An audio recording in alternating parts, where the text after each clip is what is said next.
அனைவருக்கும் என்னுடைய அன்பான வணக்கம். இந்த அற்புதமான புண்ணிய பந்தல பூமியில மேடையில் இருக்கக்கூடிய ஐயப்ப பெருமானுடைய பக்தர்கள், மேடைக்கு முன்புறத்தில் இருக்கக்கூடிய ஐயப்ப பெருமானுடைய பக்தர்கள் எல்லோருடைய பாதத்தை தொட்டு வணங்கி என்னுடைய வணக்கத்தை தெரிவித்துக் கொள்கிறேன்.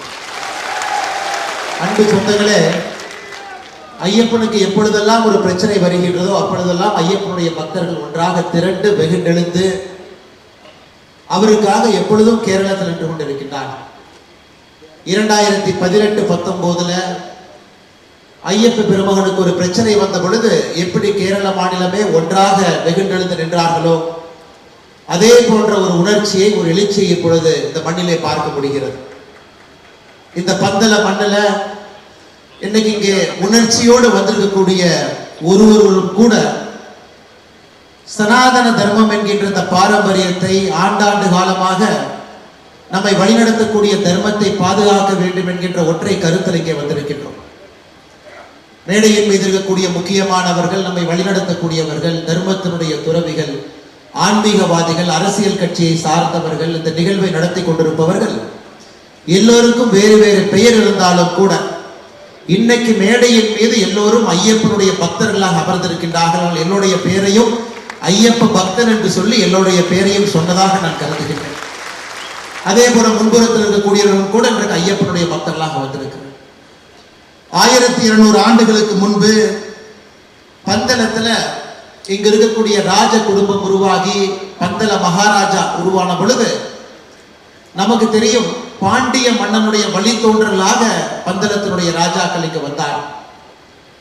இன்னைக்கு நாம நமக்குள்ள ஒரு கோடை போட்டு நான் தமிழன், மலையாளி அப்படின்னு பிரிச்சு வைக்கிறோம். 1200 ஆண்டுகளுக்கு முன்பு நமக்குள்ள அந்த கோடு கிடையாது. எல்லோருமே தர்மத்தை பின்பற்றக்கூடிய மக்களாகத்தான் வந்தோம்.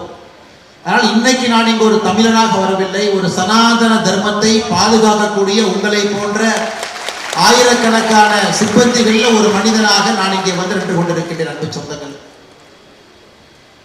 20ஆம் தேதி செப்டம்பர் ஒரு ஆச்சரியமான விஷயத்தை நாம் எல்லோருமே பார்த்தோம். குளோபல் ஐயப்பா கான்ஃபரன்ஸ் என்கின்ற பெயரில் அனைத்துலக ஐயப்பன் பக்தர்களை ஒருங்கிணைத்து இங்கே கேரள மாநிலத்தினுடைய கம்யூனிஸ்ட் அரசு ஒரு விழாவை ஏற்பாடு செய்திருந்தார். இதில் ரொம்ப ஆச்சரியமான விஷயம், இந்த விழாவிற்கு முக்கிய விருந்தினராக யாரை அழைத்தார்கள் என்பதுதான் முக்கியம். தமிழகத்தினுடைய முதலமைச்சராக இப்ப இருக்கக்கூடியவர், சனாதன தர்மத்தை வேரோடு அறுக்க வேண்டும் என்று நினைக்கக்கூடியவர், எங்களுடைய முதலமைச்சர் திரு மு க ஸ்டாலின் அவருடைய மகன் உதயநிதி ஸ்டாலின் சனாதன தர்மம் என்பது டெங்கு, மஸ்கிட்டோ, கொசுவை போன்றது, அதை ஒழித்தளிக்க வேண்டும் என்று சென்னையில 2 ஆண்டுகளுக்கு முன்பு ஒரு நிகழ்வு நடத்தியவர். அதுல திரு மு க ஸ்டாலின் அவர்களை இந்த நிகழ்வுக்கு முக்கிய விருந்தினராக கேரள மாநிலத்தினுடைய முதலமைச்சர் பினராயி விஜயன் அவர்கள் இங்க வாங்கன்னு கூப்பிடும் பொழுதே நமக்கு தெரியும், இது ஐயப்பனுக்காக போடப்படக்கூடிய ஒரு நிகழ்வு கிடையாது, மக்களை ஏமாற்றி அரசியல்ல ஓட்டை வாங்குவதற்காக ஒரு நிகழ்வு இங்க போடுறாங்க என்பது தெல்ல தெளிவாக நமக்கு தெரியும். ஐயப்பனை பொறுத்தவரை நமக்கு தெரியும், நைஸ்திக் பிரம்மச்சாரி என்று சொல்வோம். எப்பொழுதும் எல்லா நிலையிலும் ஒரு பிரம்மச்சாரியாக இருக்கக்கூடிய குழந்தை ஐயப்பனை பார்ப்பதற்கு ஆண்டாண்டு காலம் கோடிக்கணக்கான மக்கள் இங்க வர்றாங்க. இந்த நைஸ்திக் பிரம்மச்சாரியை பொறுத்தவரை அவரை பாதுகாக்க வேண்டிய கடமை நமக்கு இருந்தாலும் கூட அவர் எப்பொழுதும் குழந்தை முகத்தோடு, இன்முகத்தோடு இங்கிருந்து சபரிமலையில பக்தர்களுக்கு ஆண்டாண்டு காலமாக செய்தியை சொல்றாங்க. ஆனா திரு ஸ்டாலின் அவர்களையும் திரு பினராயி விஜயன் அவர்களையும் நான் அவர்களை எப்படி அழைப்பேன் என்று சொன்னால், நாஸ்திக் டிராமாச்சாரி என்று தான் அழைப்பேன். அதாவது நாத்திகத்தை விரும்பக்கூடிய, டிராமா நடத்த வேண்டும் என்று நினைக்கக்கூடிய 2 நபர்கள் இணைந்து நாஸ்திக் டிராமாச்சாரியாக இந்த நிகழ்வை நடத்தி முடித்திருக்கிறார். அது அந்த நிகழ்வை பார்க்கும் பொழுது யாரும் வரவில்லை, இருக்கைகள் எல்லாம் காலியா இருந்ததுங்க.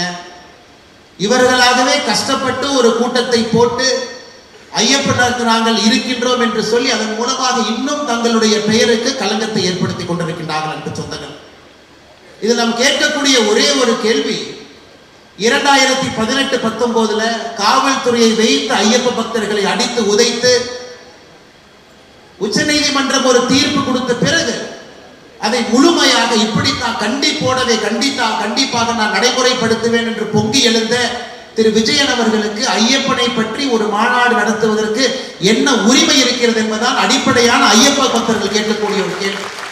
மாநாடு நடத்துவதற்கு உங்களுக்கு என்ன உரிமை இருக்கு? திராவிட முன்னேற்ற கழகம் எதற்கு மு.க. ஸ்டாலின் ஐயாவை கூப்பிட்டாங்களோ, தமிழகத்துல கடந்த ஆண்டு, நீங்க இந்த டிராமா நம்ப மாட்டீங்க, கடந்த ஆண்டு தமிழகத்துல குளோபல் முருகா கான்ஃபரன்ஸ் டிஎம்கே நடத்துறாங்க பழனியில். ஏன்னா பக்கத்துல ஒரு திருடன் இருக்கும் பொழுது திருடனை பார்த்து இன்னொரு திருடன் வேகமாக கற்றுக்கொள்வான், ஒரு திருடனை பார்த்து ஈஸியா கற்றுக்குவான். தமிழகத்துல சனாதன தர்மம் வேண்டாம் என்று நினைக்கக்கூடிய டிஎம்கே திராவிட முன்னேற்ற கழகம் குளோபல் முருகா கான்ஃபரன்ஸ் பழனியில போனான். இன்னைக்கு கேரளத்துல கம்யூனிஸ்ட் அவர்களை பார்த்து இங்க குளோபல் ஐயப்பா கான்ஃபரன்ஸ். இருவரும் கடவுளை பற்றி பேசுவதற்கு அடிப்படையில் எந்த ஒரு தகுதியும் இல்லாதவர்கள் என்று சொன்னாங்க. 2018-19 கேரளால இதே பந்தளத்துல கம்யூனிஸ்ட் கட்சியினுடைய தொண்டர்கள் முதலமைச்சர் அவர்கள் கட்டவிழ்த்த அட்டூழியத்தை பார்த்து அடித்து உதைத்து மக்களை யாருமே சேர்வதற்கு இடம் கொடுக்காம காவல்துறையை வைத்து கட்டுக்கோப்பாக அவர்களாகவே பெண்களை உள்ளே அழைத்து சென்று வழிபடுவதற்கான எல்லா வேலையும் செஞ்சுட்டு இன்னைக்கு நீலி கண்ணீர் வடிக்கின்றார்கள். ஐயப்பனுக்காக நாங்கள் இருக்கிறோம், ஐயப்பனுக்காக எப்பொழுதும் பேசுவோம். இதுல ஆச்சரியம் என்னன்னா, கடவுளை இல்லை என்று சொல்லக்கூடியவர், கடவுளை நம்பாத திரு விஜயன் அவர்கள் மேடைக்கு வந்து பகவத்கீதையை பத்தி நமக்கு பாடம் எடுக்கிறார். ஆச்சரியம்.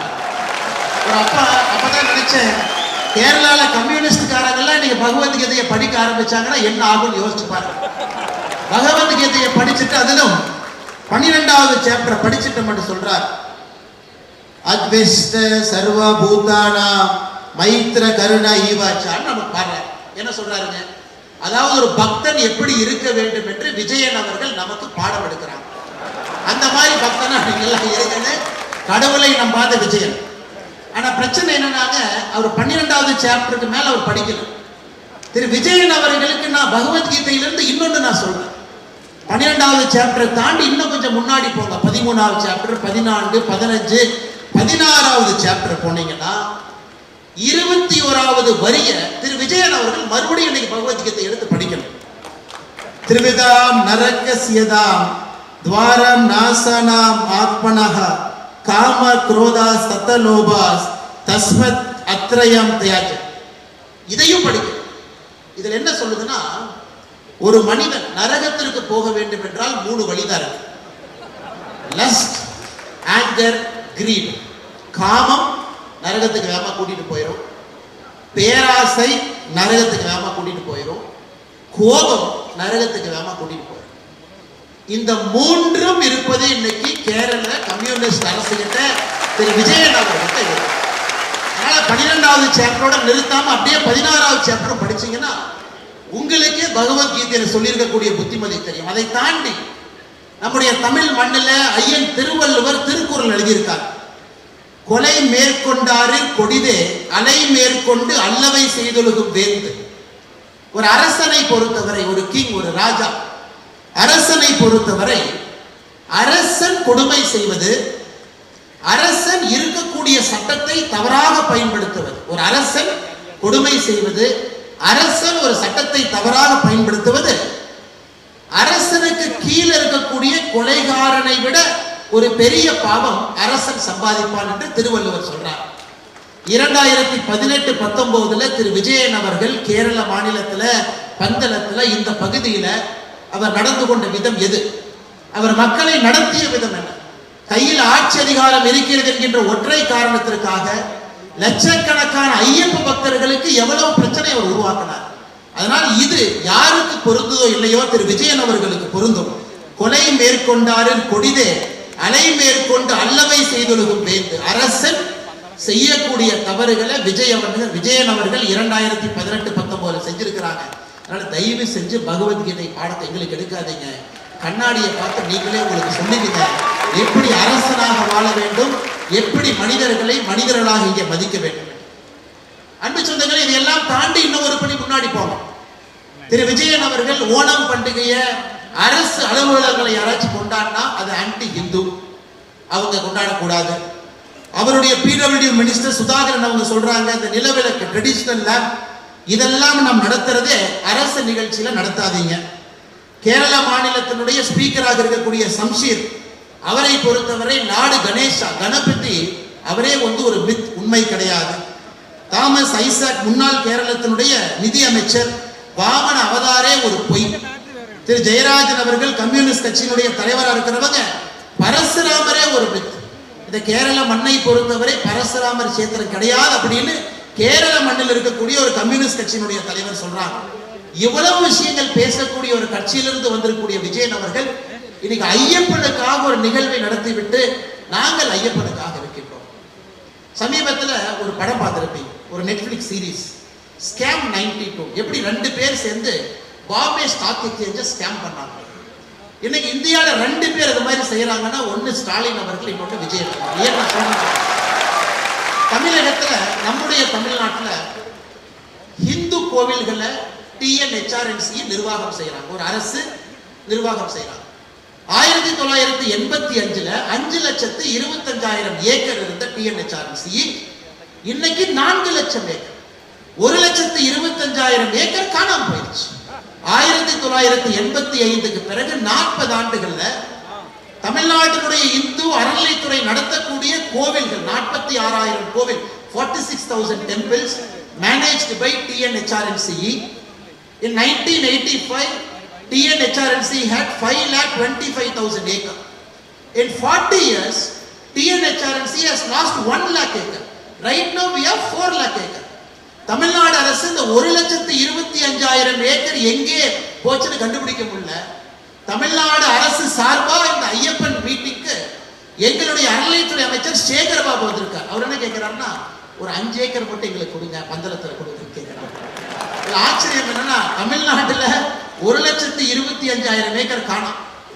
20ஆம் தேதி செப்டம்பர் இங்க குளோபல் ஐயப்பா கான்ஃபரன்ஸுக்கு வந்த தமிழ்நாட்டினுடைய அமைச்சர் இங்க என்ன கேட்கிறாருன்னா, ஒரு 5 ஏக்கர் தமிழ்நாட்டு கொடுங்க, இங்க நான் கட்டிக்கிறேன். ஏன் அதிகம் திருடவா? அந்த 1,25,000 ஏக்கரோடு கேரள மாநிலம் உங்களுடைய சொத்து 5 ஏக்கரையும் திருடவா? அதனால் அன்பு சொந்தங்களே, இது நடப்பதெல்லாம் நன்றாக நாம் பார்க்க வேண்டும். நம்மை ஏமாற்றுவதற்காக மட்டுமே ஒரு கூட்டம் ஒன்றாக இணைந்து நடத்தி கொண்டிருக்கிறார். இன்னைக்கு கடவுளை அரசியலாக்குவது யார் என்கின்ற முக்கியமான கேள்வி நம்ம கேட்கிறோம். கடவுளை அரசியலுக்கு பயன்படுத்துவது நாமா, இங்க இருக்கக்கூடிய அரசா, அதுவும் குறிப்பாக கம்யூனிஸ்ட் கட்சியார் பாரு. இன்னைக்கு கடவுளை அதை அரசியலாக்கி அதன் மூலமாக லாபம் சம்பாதித்து அதன் மூலமாக மக்களை ஏமாற்றுவதற்காக ஒரு வேலையை செஞ்சிருக்கிறாங்க. இன்னைக்கு பெரும் திரளாக பந்தளத்துல இங்க இருக்கக்கூடிய நாம் எல்லோரும் இங்க இணைந்திருப்பது, தயவு செய்து ஐயப்பனை அரசியல் ஆக்காது, தயவு செய்து ஐயப்பனை தனியா விட்டுருங்க. இன்னைக்கு உச்ச நீதிமன்றத்தில் ரிவ்யூ பெட்டிஷன் லார்ஜர் கான்ஸ்டிடியூஷனல் பெஞ்சில் இருக்கும் பொழுது எதற்கு தேவையில்லாத வேலையை செய்யறீங்க? இன்னைக்கு ஐயப்பனுக்கு உண்மையாலும் நல்லது செய்ய வேண்டும் என்று விஜயன் அவர்கள் நினைச்சா சுப்ரீம் கோர்ட் முன்னாடி நீங்க போட்டிருக்கக்கூடிய அபிடவிட்டை மாத்தி போடும். சுப்ரீம் கோர்ட்ல 2018, 17, 16 இந்த மாநிலத்தினுடைய கம்யூனிஸ்ட் அரசு கொடுத்திருக்கக்கூடிய அபிடவிட்டை மாத்துங்க. திருவங்கூர் தேவஸ்தானம் போர்டு இங்க என்ன அபிடவிட் கொடுத்திருக்கிறீங்களோ அதை உச்ச நீதிமன்றத்தில் மாத்துங்க. Change the affidavit that is in front of the honorable Supreme Court of our country. If you want to do any justice to Lord Ayyappa, if they have to serve Lord Ayyappa, if they have to really surrender themselves to Lord Ayyappa, they are duty bound to change the affidavit that is presented in front of the honorable Supreme Court of our country. அதை செய்யாம 20ஆம் தேதி பந்தளத்தில் எதற்காக நீ கூட்டத்தை போடுறேன்? இதுல இருந்தே நமக்கு தெரியும். இன்னைக்கு திருவங்கூர் தேவஸ்தானம் போர்டு வெளியே பேசும் பொழுது அவங்க மாத்தி பேச ஆரம்பிச்சிட்டாங்க. தேவஸ்தானம் போர்டை பொறுத்தவரை கம்யூனிஸ்ட் கட்சி வரும் பொழுதெல்லாம் மாத்தி மாத்தி பேசுவாங்க. இன்னைக்கு அவர்கள் நேரடியாக மாத்தி பேசுவது அபிடவிட்ல சொல்லட்டும், நாங்கள் 10 வயதிலிருந்து 50 வயது வரை பெண்களை சபரிமலைக்குள்ள அனுமதிக்க மாட்டோம் என்கின்ற அபிடவிட்டை நீங்க போடுங்க. நீங்க ஐயப்பனுடைய பக்தர்கள், நீங்க ஐயப்பனுக்காக வேலை பார்க்குறீங்க. அதையெல்லாம் தாண்டி விஜயன் அவர்கள் இன்னைக்கு புதுசா இன்னொரு டிராமா ஆரம்பிச்சிருக்காரு. ஐயப்பனுக்காக நாங்கள் செலவு செய்கின்றோம், ஐயப்பனை பார்த்துக் கொள்ள வேண்டிய பொறுப்பு எங்களுக்கு இருக்கு. 2011-12 மாஸ்டர் பிளான்ல என்ன சொல்றாங்க? 148 கோடி ரூபாய் ஐயப்பனுக்கு நாங்க செலவு பண்ணியிருக்கோம். ஐயப்பனை பார்க்க போகும் பொழுது ஒரு ரோடு, ஒரு பிரிட்ஜ், ஒரு டிட்ஜ், ஒரு கான்கிரீட் இதெல்லாம் போட்டு ஐயப்பனுடைய கணக்கு எழுதிட்டு போறாங்க. ஆனா ஐயப்பன் மட்டுமே சபரிமலையினுடைய வருமானத்தை பாருங்க. 2024-25 சபரிமலையினுடைய வருமானம் 441 கோடி, 2023-24 360 கோடி, 2022-23 301 கோடி. கடந்த 3 ஆண்டுகள்ல மட்டுமே சபரிமலையினுடைய வருமானம் 1300 கோடி ரூபாய். சபரிமலையினுடைய வருமானம் 100 கோடி ரூபாய்க்கு ரோட்டை போட்டுட்டு கோயில் உண்டியில் இருக்கக்கூடிய பணத்தை எப்படி தமிழகத்துல திராவிட முன்னேற்ற கழகத்தினுடைய அரசு திருடுறாங்களோ அதே வேலையை செய்வதற்காக விஜயன் அவங்க இறங்கிருக்கிறாங்க. அது ஒண்ணு இருக்குல்ல, 1000 கோடி ரூபாய் நாங்க ஐயப்பனுக்கு செலவு செய்வோம். நீங்க நல்லா யோசிச்சு பாருங்க. தமிழ்நாட்டில் 2021 திமுக தன்னுடைய தேர்தல் அறிக்கை election manifesto, DMK government in 2021 said when we come to power we will spend 1000 crore for renovation of Hindu temple. Till now they haven't even spent 100 crore after 4 years in power. அங்க 1000 கோடி, இங்கே அதே 1000 கோடி விஜய் சொன்னார். அங்க global முருகா conference, இங்க global Ayyappa conference. எப்படி இரண்டு திருடர்கள், ஒருத்தர் பிக் பாக்கெட்ல கையில இவரு, இன்னொரு பிக் பாக்கெட்ல அவரு, எப்படி இரண்டு நபர்கள் சேர்ந்திருக்கின்றார்கள் என்பதை தெல்ல தெளிவாக நாம் இங்கே பார்க்க முடியும். அன்பு சொந்தங்களே, இதையெல்லாம் தாண்டி இன்னைக்கு சமீபத்தில் துவாரபாலகர், நம்முடைய சபரிமலையில் இருக்கக்கூடிய துவாரபாலகர் மேல இருக்கக்கூடிய தங்கம் அது சென்னைக்கு வருது. அதை திருத்தி கொண்டு வருவதற்காக 42 கிலோ 800 கிராம் இருக்க வேண்டிய தங்கம் இன்னைக்கு அவர்கள் எடுத்து ஒரு மாதம் கழிச்சு வே பண்ணி பார்க்கும் பொழுது 38 கிலோ 200 கிராம் இருக்கு. அதுல 4 கிலோ 540 கிராம் அதுல காணும். உங்களால் ஐயப்பனுக்கு பக்கத்தில் இருக்கக்கூடிய துவாரபாலகனை காப்பாற்ற முடியல, அதனுடைய தங்கத்தை கண்காணிக்க முடியல, அந்த 4 கிலோ உங்க பார்த்துக்க முடியல. நீங்கள் எங்களுக்கு எப்படி ஐயப்பனை பார்த்துக் கொள்வது என்று பாடம் எடுத்துக் கொள்கிறீர்கள். ஆனால் கேரளத்தில் இருக்கக்கூடிய அன்பு சொந்தங்கள் எல்லோருக்கும் என்னுடைய அன்பான வேண்டும். நம்ம எல்லோருமே ஐயப்பனுடைய பக்தர்களாக இங்கே வந்திருந்தாலும் கூட போதும் போதும் போதும் என்று சொல்லுகின்ற நிலைமையெல்லாம் தாண்டி கோபத்தில் நின்று கொண்டிருக்கின்றோம். அரசியல் மாற்றம் கட்டாயமாக வர வேண்டும். இது அரசியல் மேடை அல்ல, அரசியல் தலைவர்கள் எல்லோரும் இருக்கின்றார்கள். இருந்தும் கோவில்களை நாம் காப்பாற்ற வேண்டும். கோவில்கள் அரசு பிடியிலிருந்து வெளியே கொண்டு வர வேண்டும் என்றால் கம்யூனிஸ்ட் கட்சிக்காரங்களை கோவிலிருந்து வெளியே அனுப்ப வேண்டிய நேரம் நமக்கு வந்துருச்சு. தமிழ்நாட்டில் இன்னொரு ஆச்சரியமான விஷயம், 2 வாரத்திற்கு முன்பு புதுக்கோட்டை பக்கத்துல ஒருத்தர் உண்டியல் தூக்கிட்டு போயிட்டு இருக்கார். புதுக்கோட்டை பக்கத்துல ரோட்ல இருக்கிற மக்கள் பிடிச்சாங்கன்னா, எங்கனே உண்டியல் எடுத்துட்டு போறீங்க? இல்லைங்க, கோயில் உண்டியல் எடுத்துட்டு போறேன். போலீஸ் ஸ்டேஷன்ல கொண்டு போய் உட்கார வச்சுட்டு FIR பதிவு பண்ண பாக்குறாங்க. அப்பதான் அவர்களுக்கு தெரியுது, அந்த கோவில்ல உண்டியல் வச்சதே ஒரு திமுக காலம் தான். 10 வருஷமா உண்டியல் வச்சு வர்ற பணத்தை சைன் எடுத்துருக்கு. இந்த மாதிரி இந்தியா முழுவதும், குறிப்பாக தமிழகத்துல, கேரளத்துல பல இடத்துல அநியாயம் பண்ணிட்டு இருக்கிறாங்க. அதை எல்லாம் தட்டி கேட்க வேண்டிய கடமை நம்முடையது. அதற்கு ஒரு அரசியல் மாற்றத்தை நீங்கள் கொண்டு வர வேண்டும். நிச்சயமாக நீங்கள் பயன்படுத்த வேண்டும் என்கின்ற அன்பான வேண்டுகோளை வைக்கின்றேன். அதை தாண்டி இன்னைக்கு விஜய் அவங்க சொல்றாங்க, ஏதோ அரசு ஐயப்பனுக்கு பணம் கொடுக்கிறோம், நாங்க திரவங்கூர் தேவஸ்தானம் போர்டுக்கு பணம் கொடுக்கிறோம், எல்லாமே அரசு தான், நாங்க பணம் கொடுக்கறதுனால ஈக்குவாலிட்டி ஆர்டிகல் வந்தது, அதனால எல்லோரும் வர வேண்டும் என்கின்ற வாதத்தை வைக்கிறாங்க. நமக்கு தெரியும், இன்னைக்கு நம்முடைய அரசியலமைப்பு சட்டத்துல ஆர்டிகல் 290A, இந்திய அரசியலமைப்பு சட்டத்திலேயே மிக வித்தியாசமான ஒரு ஆர்டிகல், ஒரு அமெண்ட்மெண்ட். இது எங்கேயுமே இல்லாத ஒரு பெருமை இந்த கேரள மண்ணுக்கு இருக்கு. ஏன்னா நம்முடைய அரசியலமைப்பு சட்டத்தை வடிவமைத்தவர்களுக்கு தெரியும், கேரளால திரவங்கூர் ஒரு பக்கம் இருக்கு, கொச்சி இருக்கு, இரண்டையும் கம்பைன் பண்ணும் பொழுது அன்னைக்கு adviser to the minister of states Thiru VP Menon அவர்கள் தலைமையில் ஒப்பந்தம் போடுறாங்க. இன்னைக்கு இதெல்லாம் நீங்க எடுத்துக்கிட்டீங்க, 2 பிரின்சிபல் ஸ்டேட்டை கம்பைன் பண்ணி எடுத்துட்டீங்க. அதனால் அரசு ஒரு ஆண்டும் தேவஸ்தானத்திற்கு 51 லட்சம் பணம் கொடுக்க வேண்டும் என்று 1949 போடப்பட்ட ஒரு தீர்மானம். இதுல தமிழ்நாடும் சம்பந்தப்பட்டது. ஆச்சரியம் பாருங்க, ஏன்னா 1956 தமிழ்நாடு கேரளா நம்முடைய பார்டரை வரையறுத்த பொழுது கேரளாவுடைய சில பகுதிகள் தமிழ்நாட்டுக்கு வருது. அன்னைக்கு 1956 கேரளா. அந்த 290A ஆர்டிகல்ல சொல்றோம், எந்த பகுதியெல்லாம் தமிழ்நாட்டுக்கு வந்திருக்கோ அதற்கு தமிழ்நாடு அரசு வருஷத்துக்கு 13,50,000 கொடுக்கணும் தேவஸ்தானம் போர்டுக்கு. கேரள அரசு 46,50,000 கொடுக்கணும். So Mr. Vijayan has to understand, it is not the money that is thrown at Ayyappa, it is a constitutional obligation by the government to give money to the Travancore Devasthanam Board, not by Kerala, even by Tamil Nadu. Tamil Nadu அரசும் வருடத்திற்கு 13,50,000 ரூபாய் கொடுக்கணும். காரணம், கேரள பகுதியிலிருந்து தமிழ்நாட்டுக்குள்ள வந்திருக்கக்கூடிய கேரளத்தினுடைய பழைய நிலத்தில் இருக்கக்கூடிய கோவிலுக்கு தமிழ்நாடு அரசு கன்சாலிடேட்டட் ஃபண்ட்ல கொடுக்கணும். இது ஒரு கான்ஸ்டிடியூஷனல் மேண்டேட். ஏன்னா இங்கிருந்த கோவில்களை பாதுகாப்பதற்காக கொடுக்கப்படுற நிதி, அதை அப்படியே மாத்தி கடந்த 75 ஆண்டுகள் அப்படியே இந்த கான்செப்டை மாத்தி ஏதோ அரசு பணம் கொடுப்பதால் மட்டும்தான் இங்க இருக்கக்கூடிய கோவில்கள் வாழுகின்ற என்கின்ற மாயத்தோட்டத்தை ஏற்படுத்தி அதை உச்சநீதிமன்றம் வரைக்கும் கொண்டு போய் அதுல ஆர்டிகல் 21-25 கொண்டு வந்து அரசு பணம் கொடுக்கறதுனால எல்லா கோவில்ல எல்லோரும் செல்லணும், குறிப்பாக பெண்கள் சபரிமலை ஐயப்பனை பார்க்க செல்ல வேண்டும் என்கின்ற வாதத்தை வைத்து இன்னைக்கு இந்த பிரச்சனை போயிட்டு இருக்கு. அதனால் நிச்சயமாக எனக்கு நம்பிக்கை இருக்கிறது, உச்சநீதிமன்றம் லார்ஜர் கான்ஸ்டிடியூஷனல் பெஞ்சில் இதை அவங்க மறு தீர்மானம் செய்யும் பொழுது ஐயப்பனுக்காக நல்ல ஒரு முடிவு, நல்ல ஒரு தீர்ப்பு வரும் பொழுது இந்த கம்யூனிஸ்ட் அரசனுடைய முகத்துல கரியை நாம் பூசத்தான் போகின்றோம், அதுவும் நடக்கத்தான் போகிறது. நம்முடைய காலத்தில் அதையும் பார்க்கணும்.